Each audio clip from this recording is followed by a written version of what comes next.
This program is presented by Cubica AMF, making bowling amazing.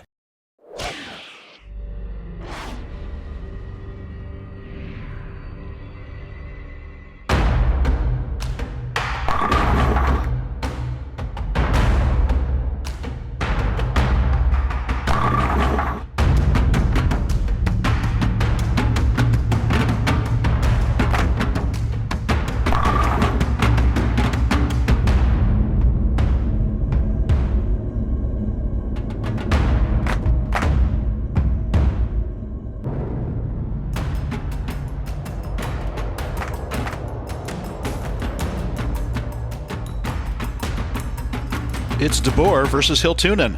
This is round 4 of the Cubica AMF Masters Stepladder here in the Bowling Promotion Tour. And today we're featuring the top women's qualifier and overall number 4 seed Elisa Hiltunen from Finland versus DeBoer, who's coming off a win against Peppi Konsteri, also of Finland. Konsteri defeated Jo Crook and Arnois Ambiel in our first 2 matches, but then fell to DeBoer 244 to 228. The winner of this match takes on number 3 seed Phil Manning, with David Barak and high qualifier Kenny Bio rounding out our top seeds.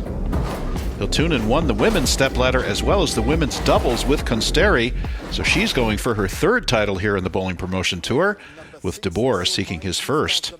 And there is our referee looking to kick things off. We think it will be Mike DeBoer, starting on the left lane, throwing that signature purple hammer. And there is the high five to kick things off. You can see Bruno Bidone and Marc Chavet offering the French commentary in the background. My name is Bruce Hall, and I'm your international commentator for these exciting Bowling Promotion Tour matches. This is our 18th match overall of 24 in the 2024-2025 Bowling Promotion Tour season. And an exciting one it should be, with DeBoer and Hiltunen facing off here. And Mike will kick us off on the left lane. The left lane's been hooking a little bit more, and he's got that signature purple hammer. Let's see how he does right out of the gate, and he gets it down to the mid lane and it hooks, but it doesn't go through the beak. It kind of hangs on to the pocket for a wiggly 4-pin, so not a bad result on a shot that I think was left off his hand. And he got a little bit left, I think. Not a terrible shot, but he gets a little bit high in the pocket and leaves that wiggly 4-pin.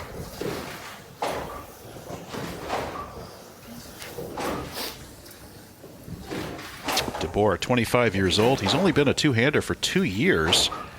He's in IT cybersecurity. So there he goes, cross lane for the 4-pin. No trouble there. So DeBoer will start off with that spare. And since this is mixed competition, Hiltunen will receive an 8-pin handicap by international rules. We'll add in those 8 pins as we proceed through the match and give you the actual score with handicap. And there is Elisa with that Optimum Idol. She had been practicing with it. Let's see if she gets a good result with it here on the right lane, and it turns up high, and a terrible result. Kicking us off with a big 4 for Hiltunen. That ball got to the dry and took a sharp turn left that she did not expect. I think she threw the ball very well. It's kind of what she wanted, but that ball snapped. Interesting that Optimum Idol, there's a Pearl version that she's throwing, so that's going to have a fair bit of skid flip. There's also a solid version that they make in the purple variety. And here is Elisa cross lane for the 6-10. That's about all you can do with this nasty split. So she goes 8 out in the first. Let's add her 8 in. That'll give her 16 in the first frame, and already down 4 even with her handicap to Mike DeBoer. As we said, we've got our 18th match here of 24, including doubles, team, women's, youth, Cubica AMF Masters singles competition featuring bowlers from 8 different countries. And we are here with our 4th round of the Cubica AMF Masters stepladder. And there is a shot in the right lane, a really good shot there. Excuse me, the left lane, but it comes up a little bit late for a ring 10 for Hiltunen. And definitely a shot more in control and definitely in the pocket. She gets that right down the oil line. We are on the Gateway Arch oil pattern, a Brunswick pattern. 9.3 to 1, 26 mils of oil. So the pocket fairly accessible for these athletes. And Lisa cross lane for that 10 pin. No problem there, and she will mark in the second. All of our competitors have bowled 18 games of qualifying at various locations around France. And we are here at Bowling La Sphère in Fontaine, Le Comte, about 200 miles southwest of Paris, for our televised finals. As with our women's, men's, doubles, and all the other pairings, the 18-game qualifying scores were used to determine seedings for our televised finals. And speaking of seedings, Mike DeBoer averaged 211 during those 18 games and qualified 5th.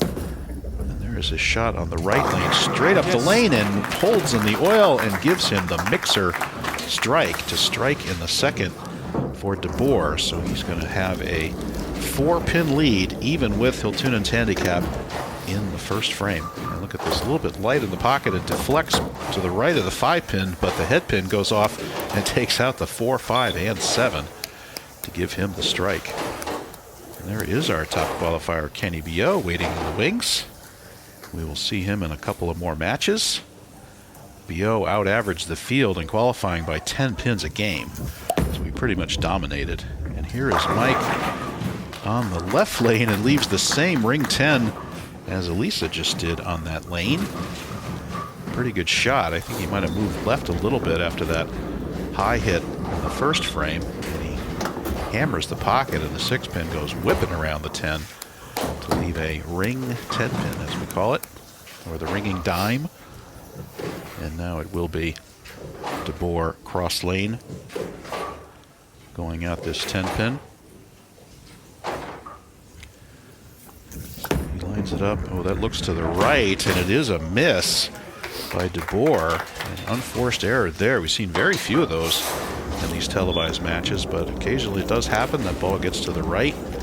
He lost it to the right a little bit. He knew it pretty much right away. He says, "Can you hook a little bit for me?" "No, sorry." Ball's in the gutter, and that is a miss for DeBoer, leaving him 48 in the third. And that will give Hiltunen the lead back for now.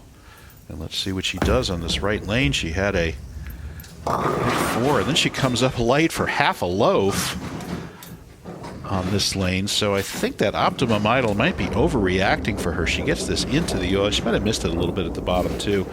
And it goes straight through the oil and gives us what we call the half a loaf, where she's got the 2, 4, 5, 7, 8 combination. So she got literally half the rack, leaving her 31 in the second. She needs to convert this to keep her lead.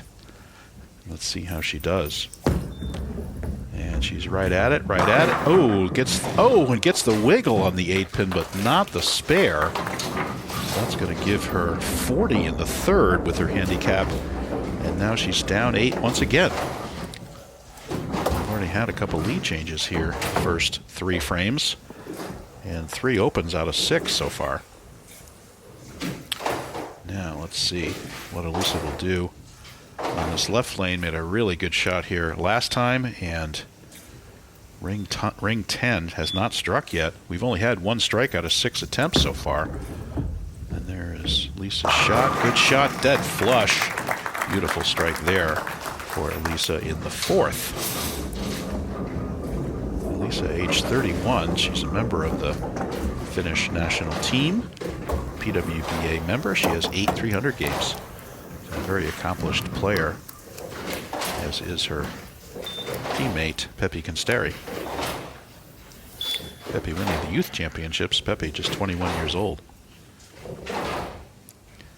Now DeBoer in the right lane trying to get back on track here. Has an 8-pin lead. And good shot there. Trips the 10. And DeBoer hopefully getting back on track. He hasn't really missed. He just had that one high hit with the 4-pin. The other 3 shots have been right in the pocket. He says, "Thank you for that." Slab 10. He's perfect on this right lane. And let's see if he can figure out the left lane. He's gone high for a 4-pin and ring 10. Let's see what adjustment he makes here. That purple hammer he's throwing has a fair bit of shine on it. So I wonder if it's skidding a little more than a purple hammer would normally do. And there's a nice balanced shot by DeBoer straight at the head pin. And another ring 10 for DeBoer. That's 2 in a row over there. That's That's the bowling gods talking. How many times have you missed a spare and then you come back, same lane, and you leave the exact same spare to convert? So there it is. So DeBoer, I'm sure he'll be thinking about this 10-pin as he goes about converting it. And he'll be on the left lane with his plastic ball straight at that 10-pin. And this time, no problem on the conversion there. All right, so DeBoer keeps his 8-pin lead through his 5th frame. And now it is Hiltunen with a chance to take the lead. And perfect conversion there for Mike DeBoer. Mike is in IT cybersecurity, so in these days, he will always have employment, you'd have to believe. Now, Lisa having trouble on this right lane. Let's see what she does. She moved in a little bit, slowed it down a little bit. Good shot, but it comes up for a solid 10. That was a good adjustment. She moved into the oil and slowed it down a little bit. And so you can watch this ball go to the oil, get to the break point, turn up. She says, I like it, I like it. And pocket hit. Good shot, just the 6-pin kind of wraps around, lays in the channel there, and leaves her that 10-pin. So we'll continue to have an 8-pin match here, assuming that Lisa converts here, which she does. Good conversion. As we said, we've seen excellent spare shooting here on the Bowling Promotion Tour. It was Kenny Bio and David Barak capturing the men's doubles title. Elisa Hiltunen and Pepe Consteri won the women's doubles. And in mixed doubles, it was Yvonne Rhodes and Becca's husband, Phil Manning, winning in a thrill of a finish over top seeds Kenny Bio and Elisa Hiltunen. Elisa did win our women's stepladder, as we mentioned. She won that over Yvonne Rhodes. And Consteri, as we mentioned, won the youth stepladder. So quite a few titles already given away here. And there's the left lane. Oh, high in the pocket. Not in the pocket. That got that a little slow on the drier lane, a fatal combination. And watch this ball pick up about right now. Look at it turn towards the head pin and leaves the 3, 4, 6, 7. Difficult split combination. It's a variant on the Greek church, actually. So let's see if she can slide the 3-pin over to take out the 4 and the 7. And gets it to the right. Stay over there. And she converts. Great shot by Elisa Hiltunen. Gets it to the right of the 3-pin. A perfect conversion. Watch this. This is textbook. Takes the spare ball, gets over to the right of the 3-pin, and goes and takes out the 4-7. And wonderful conversion there. So she only loses the count. And that's going to put her now down 12 pins in the match as DeBoer gets up for his 6th frame. And gets that right up the lane. And oh, my Lord. You could see that ball deflect. It was a 5-7-10 there for a minute. And then a pin comes back across the deck and takes out the 5 and the 10.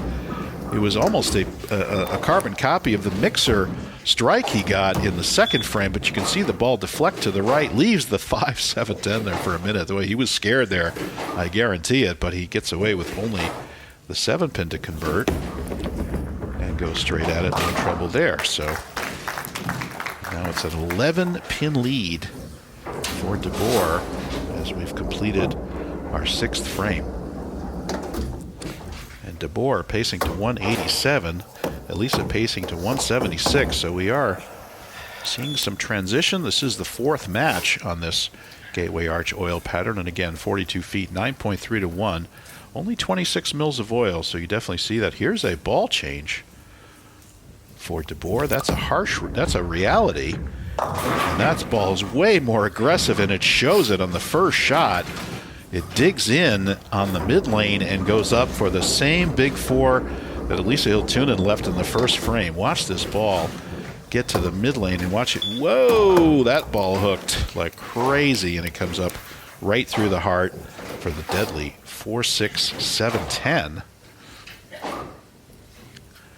And I think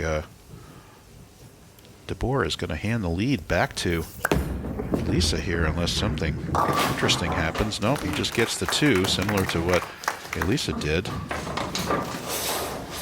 So he He's there staring at 171 pace now. He goes to the right and look at just the 610. Look, got some bouncing action there, hoping for the bounce out for the conversion, but not this time. And not enough to convert that. So with a mark, Hiltunen will retain her lead. She's got a 5-pin lead right now, sitting on the bench. Gets that out, it comes up, and she goes high for another. Oh my goodness. The 7-pin slides over. It's another big 4. And watch the 7-pin get nudged out of position. See, I think she moved in and she wants to throw it a little bit slower to get it around the oil, and it turns up too sharply and comes up high. Look at that 7-pin move over. And let's see what happens with the machine here. I don't know if the machine will pick that up. Looks like it did. So she's just going to have that 6 load. And unfortunately, she needs to convert this to keep her lead. I don't think she's going to. So we're really struggling here on this 4th round of the Quebec AMF Masters stepladder here on the Bowling Promotion Tour. There is our referee weighing in, I believe, on that 7-pin miss spot. And let's see what she does here. Again, going to the right, just trying for the 610. Yep, you can see the machine picked it up and set it down. Only gets 1. She actually went for that. So now she's only got 99 in the 7th. And look at this. She did try for it, I think. She said, I really need to make something happen here, but unfortunately got to the right of the 6-pin, gave up the 1 pin. So with her handicap, again, 99 in the 7th to 111 for DeBoer. So a 12-pin lead for DeBoer. Both bowlers struggling here. And Lisa staying with that optimum idle. You gotta believe she's thinking about a ball change. And there's another beautiful shot that comes up for a ring 10. No thank you. Great. Her execution has been wonderful. I think she's just not matching up with that optimum idle. I think it's a little too skid flippy. It reacts too much on the oil, so she feels like she has to slow it down, and then she slows it down and hooks through the beak. So I think she's having trouble with that. I think something with a little less shine maybe might be called for here. And now she's going to go across lane and cover that 10-pin. A real grind-out game here. You know, grind-out games can be just as exciting because it's you against your opponent, and neither one of these players are matched up very well. You know they're both good players because they scored very well in the qualifying. But I think this transition after the 4th match here for this oil pattern, there's Yvonne Rhodes looking on. And DeBoer staying with that reality. Again, aggressive equipment. Throws it to the right and hooks up, and he blows the rack apart. That's the shot he was looking for. I think he moved into the oil. He's looking for a little bit more reaction. And watch this ball perfectly shape through the lanes and perfectly go through the pins and absolutely split the 8-9. That's the best shot of the match by either player by far so far. Now as we move in, here's the situation. Still a 12-pin lead for DeBoer. He can extend it with a strike here. He had big 4 last time in this lane. He does move in, and he does double. Great shot there by DeBoer. And he might be able to ice this match out pretty much right here. Let's see if Elisa might take a chance here on a ball change. Just thinking about that. She's not really had a good look with this optimum idle. Just 1 strike so far. And she is going to stay with it. And last time she got left with her feet on this lane, slowed it down a little bit for a big 4. The shot before that was a good one. So she goes in and goes around a little slower. Another good-looking shot comes up, and another 10-pin. Boy, that ball is just not doing her any favors, I'm afraid. And now she's staring at a 23-pin deficit going into the 10th. So she will absolutely need a double, and then she'll need some help from Mike DeBoer to have a chance in this match. And cross lane for the 10-pin here. Trouble there, like automatic on those spares. Stay tuned for Marc Chavet's interview with our contestants after this match. And please Please tune back to the same channel for our next match, the 5th round of this Cubic AMF Masters. We also have team competition coming up.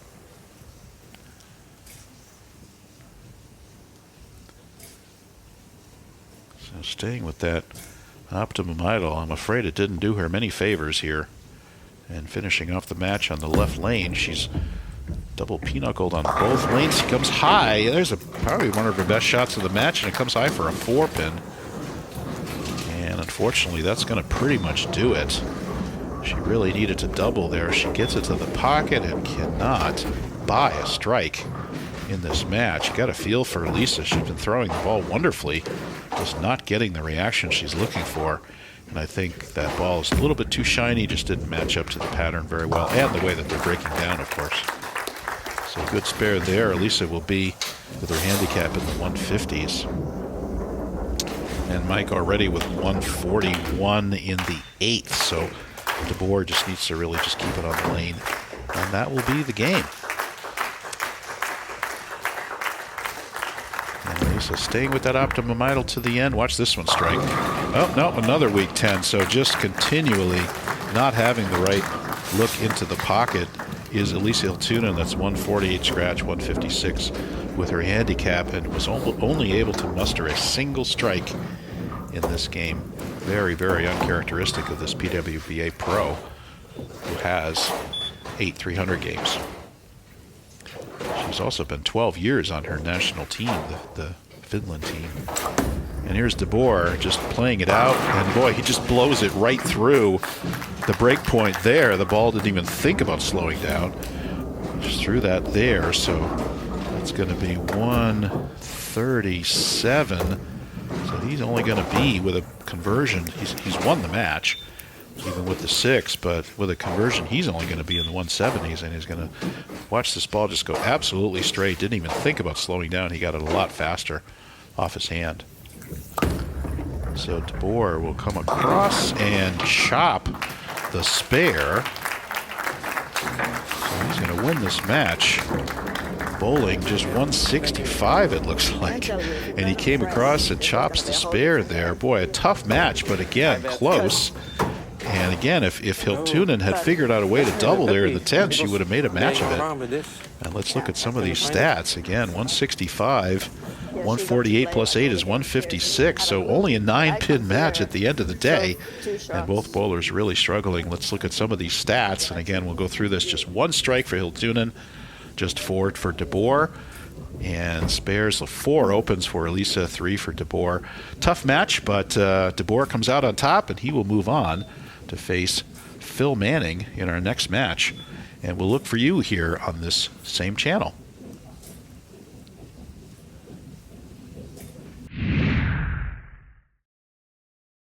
Well, the post-match interview, obviously, with Elisa Hiltunen of Finland. They're not happy at all about the matchup that just unfolded here right before our eyes. Elisa could not find the strikes today. What happened out there? Yeah, I knew it was going to be tricky because there's been a lot of traffic on the lanes, so I don't really know. I felt I threw it good, but guess I just chose the wrong game plan. So it's just one of those days where things just don't go your way, basically? Yeah, I guess so. Well, Lisa, thank you so much for the insight. Let's welcome Mike De Boer, the winner of the matchup. We're going to see more of Mike later on in this tournament. He's getting ready to face off with Phil Manning, representing England out there. So, Mike, during commentary with Bruno, congratulations, first of all. We called you the Eliminator as you eliminated Peppi Konsteri of Finland and her compatriot Elisa Hiltunen just moments ago. Working your way up the ladder, still a few matches to go. Yeah, still a few matches to go, but I'm looking forward to bowl against Phil. He's a really great bowler. He plays for Team England, so I need to bring my A game because I think he's going to bring his N game too. Bring the A game against Phil Manning, indeed. And looking at this match against Elisa here, we were talking about the balls, the different balls that, you know, the ones that worked for you, and you had a change of ball midway through the match. Yeah, at the beginning, my purple hammer wasn't just pushing through, and I needed a stronger ball, and my harsh reality is a stronger ball, so that's why I picked it.